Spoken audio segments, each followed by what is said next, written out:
Bismillahirrahmanirrahim. Assalamualaikum warahmatullahi wabarakatuh. Salam hormat, terima kasih speaker di atas laluan yang diberikan kepada Permatang Pauh. Izinkan saya merafak sembah bagi turut sama menyokong usul menjunjung kasih ke atas titah Yang di-Pertuan Agong. Saya juga ingin melahirkan penghargaan kepada Tan Sri Muhammad Arif selaku mantan speaker yang telah mendukung usaha untuk memartabatkan institusi parlimen, termasuklah dalam memastikan kewibawaan jawatan kuasa kira-kira wang negara terjaga dengan menyokong usaha mengekalkan wakil pembangkang selaku pengerusi PAC. Prinsip seimbang harus disuburkan terus dengan pengekalan wakil pembangkang sebagai ketua PAC dan kita tak mahu sejarah lampau, speaker, padamnya laporan 1MDB dalam PAC satu ketika dahulu berulang. Datuk Speaker, sidang kali ini berlangsung kira-kira 3 bulan selepas persidangan Parlimen Singapura. Diadakan pada April 2020 berserta pengenalan rang undang-undang Akta Langkah Sementara COVID-19. Rata-rata ribuan perniagaan dan rakyat Singapura sempat diselamatkan daripada pengusiran menerusi penguatkuasaan mekanisme force majeure. Takkan nak paksa kontrak berat sebelah dibayar dikala bencana ekonomi menimpa penyewa. Ternyata dalam kelewatan kerajaan mengadakan sidang dan memperkenalkan undang-undang yang diperlukan, kita ketinggalan 3 bulan sekaligus mendedahkan rakyat khususnya yang berisiko tinggi kepada bencana sosioekonomi. Akhirnya menambah jumlah yang mudah terjerumus dalam kategori mudah miskin. Survei khas kesan COVID-19 kepada ekonomi dan individu pusingan kedua telah menunjukkan sebanyak 1/5, 20.8% penerima bantuan prihatin tidak mendapat bantuan yang mencukupi bagi meringankan beban keuangan ketika PKP. Datuk Speaker, pun begitu, saya memetik John Adams, every problem is an opportunity in disguise. Krisis COVID-19 merupakan juga krisis pelbagai dimensi. Kesihatan, krisis ekonomi disebut oleh Kulai tadi, kesannya berlainan bagi golongan yang berpendapatan tinggi berbanding rendah dan juga menengah. Pada saat inilah mana-mana kerajaan berpeluang untuk memperbaiki kelompongan sistem yang jelas kelihatan menerusi krisis ini. Dan saya berharap kita mengukur kesan krisis pandemik menerusi dimensi juga yang berlainan. Setakat statistik tenaga buruh Malaysia, pada Mei lalu, lebih kurang 826,100 orang yang menganggur.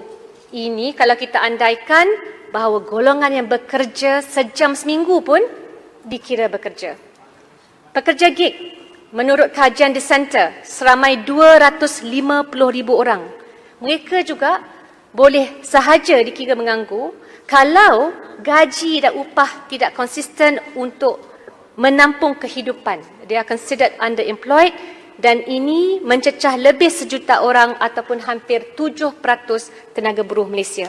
Jadi mereka yang dipotong gaji, akhirnya jadi penganggur, perniagaan yang gulung tikar, pelajar yang tercicir daripada akses kurikulum yang menyeluruh akibat terbatasnya capaian internet, golongan kelainan upaya yang terpinggir, gelandangan, pesakit kronik lainnya yang tertunda rawatan. Kenapa? Kerana COVID. Kesemua golongan ini hanya mampu kita bantu dengan efektif sekiranya mereka berada dalam pangkalan data yang mampu mengukur elemen-elemen deprivasi ini dengan tepat. Pengumpulan data yang mempamerkan realiti semasa, speaker, bukan perkara baru. Pada tahun 2005, Profesor Rogayah Motzin serta ahli akademik lainnya melakukan bancian di lapangan. Mereka menjelajah seluruh Malaysia demi melaksanakan a nationwide survey bagi membincangkan paras garis kemiskinan ketika itu pada tahap RM980 menampung 4 anggota isi rumah pada kos RM8 secara purata sehari. Menjelang 2019, 14 tahun kemudian, harga sebungkus nasi lemak Tanglin RM5, speaker, tapi paras garis kemiskinan masih lagi RM980.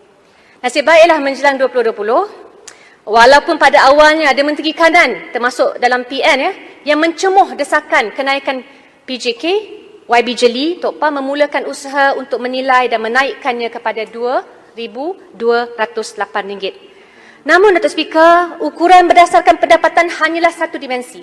Ada juga akses kepada pendidikan, perkhidmatan kesihatan, pengangkutan alat komunikasi dan taraf hidup. RMK 11 dulu dan 12 yang tertunda sehingga Januari 2021 akan menggunakan indeks kemiskinan pelbagai dimensi, Multidimensional Poverty Index. Namun, setiap elemen saya pohon pada kerajaan perlu ambil nilai realistik. Agar tidak bak kata pelapor khas PBB Philip Alston, it is so low dalam RMK 11, it is so low as to beggar belief. Datuk Speaker, kami di Perkhidmatan PAUH insya-Allah akan memulakan gerakan sekawasan dipandu oleh Profesor Fatimah Kari, pakar ekonomi daripada Universiti Malaya, bagi memacu gelombang kedua diinspirasikan oleh Profesor Rogayah membincangkan soal kemiskinan dan mengukur MPI yang realistik. Saya tak lihat ada pilihan lain. Data yang diberikan kepada saya selaku ahli parlimen hanya terhad kepada 310 isi rumah yang tersenarai oleh Jabatan Perangkaan Malaysia, 912 individu yang dikategorikan sebagai miskin dan miskin tegar oleh E-Kasih dan juga 1,438 individu bawah JKM. Kita perlu ukur secara mendalam supaya bantuan yang mampu kerajaan dan agensi lain beri menepati sasaran. Malaysia sekarang punyai 110 program kebajikan sosial, tapi dilaksanakan oleh lebih 20 kementerian dan agensi. UNICEF atas dasar itu menyimpulkan hasilnya kucar-kacir dan tak mampu untuk menurunkan kadar kemiskinan sebagaimana yang kita harapkan. Terus Speaker, saya pasti pihak Jabatan Perangkaan akan melakukan yang terbaik dalam survey pendapatan isi rumah dan kemudahan asas. Yang saya pinta, semua hasil bancian yang diperolehi diberikan kepada ahli parlimen dan kami ini walaupun datang daripada pelbagai parti, kami diundi oleh rakyat dan berhak mendapat akses kepada perincian data kawasan. Kami tak mahu lagi berlaku campur tangan politik yang mengakibatkan bakul makanan ditunda sebelum dihantar kepada penerima semasa tempoh PKP. Kenapa? Tak mahu lalui tangan ahli parlimen. Berdasarkan kajian mampu yang dijalankan mulai 26 November 2018 hinggalah Jun 2019, nisbah pekerja sosial di JKM berbanding penduduk Malaysia adalah seorang pekerja berbanding dengan 8,500 rakyat Malaysia. Bayangkan kalau di UK, seorang pekerja sosial untuk membantu dan berkhidmat bagi 3,000 penduduk. Singapura, seorang untuk 3,000 penduduk. Amerika Syarikat, seorang pekerja untuk 490 penduduk. Ternyata JKM yang menjadi tulang belakang Kementerian Wanita memerlukan dokongan lebih di mana mereka ini bertanggungjawab menyalur bantuan makanan. Dan dari April hingga Mac 2020 sahaja 500,000 penerima JKM telah menerima bantuan COVID untuk menangani penularan wabak COVID-19.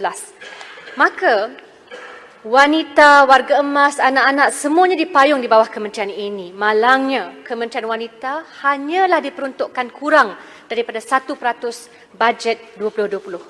Tuan Speaker, ini tidak munasabah memandangkan Malaysia punya 15.9 juta wanita bersamaan 48.5% rakyat Malaysia, hampir separuh.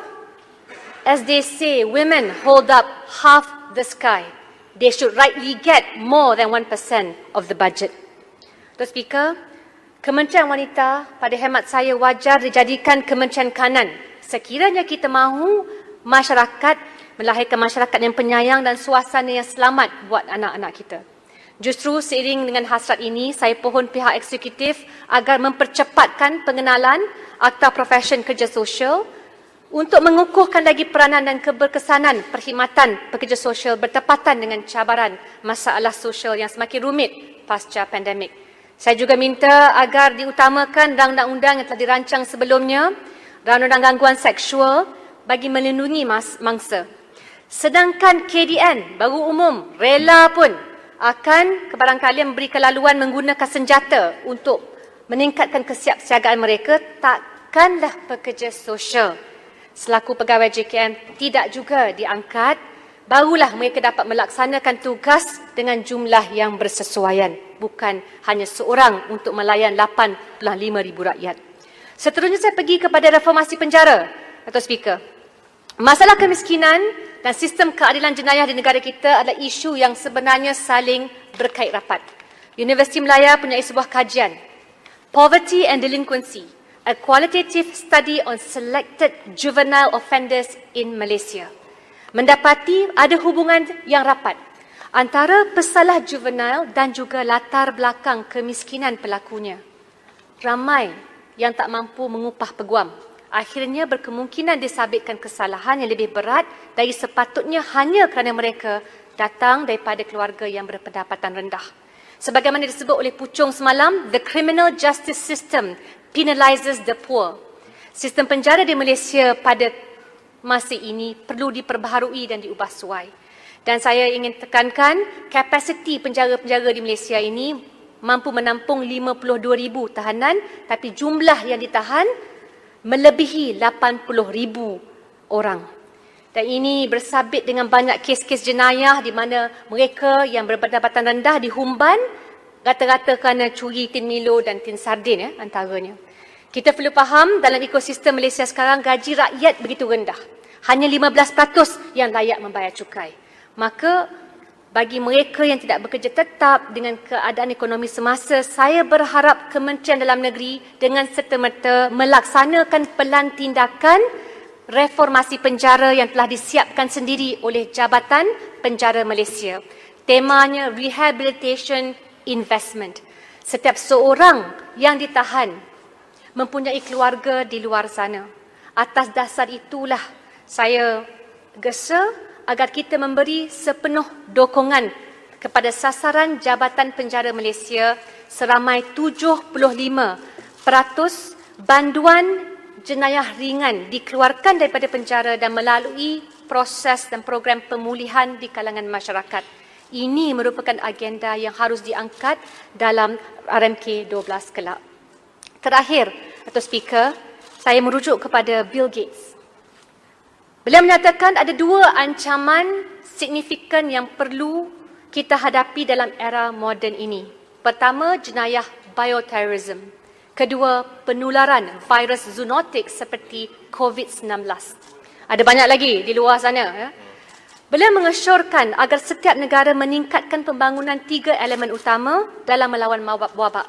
Penghasilan vaksin, pengupayaan pengesanan diagnostik yang berpatutan, maksudnya murah, dan ubat-ubatan antiviral serta anti-kanser.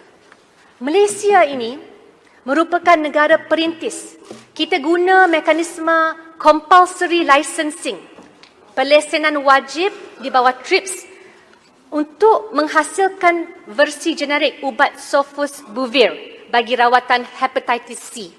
Ubat tersebut, Dr. Speaker, nilai asal untuk satu pusingan rawatan sementara adalah RM300,000. Malaysia guna compulsory licensing, turunkan kepada hanya lebih daripada RM1,000. We did that. Nah, selepas kejayaan pelaksanaan wajib Sofosbuvir, cadangan saya adalah supaya Kerajaan Persekutuan menggunakan mekanisme yang sama, memastikan ubat antiviral Remdesivir yang sangat mahal tetapi berkesan untuk menangani dan diperlukan oleh pesakit COVID-19 diperolehi pada harga yang berpatutan. Dan keduanya, saya ingin membawa perhatian Dewan kepada usaha sama antara Universiti Melaya dan St. George's University of London dalam mewujudkan kolaborasi pusat diagnostik dan terapeutik mampu milik. Menerusi pertubuhan CADT ini, para penyelidik Malaysia dan UK diharapkan dapat bekerjasama untuk mengguna semula, terma dia repurpose ubat-ubatan yang sedia ada yang berharga murah, memandangkan paten ubat-ubatan yang dikaji itu sudah pun luput. Saya ucap terima kasih kepada Kementerian Pengajian Tinggi sebelumnya memberi kerjasama kepada PPUM dan UM dalam permohonan geran bagi maksud ujian klinikal. Tapi pada saya, please make sure mereka yang paling berbakat, mereka yang betul-betul mempunyai kepakaran, inilah yang dinaikkan. Kita tidak mahu ada proses di mana hanya kenalan rapat sahaja diberikan, pengiktirafan dan juga dukungan kewangan. Sokonglah bakat yang terbaik dalam negara, Tuan Speaker. Saya akhiri dengan memetik Winston Churchill. Now is not the end. It is not even the beginning of the end, but it is perhaps the end of the beginning. Sekian terima kasih Permatang Pauh, mohon menyokong.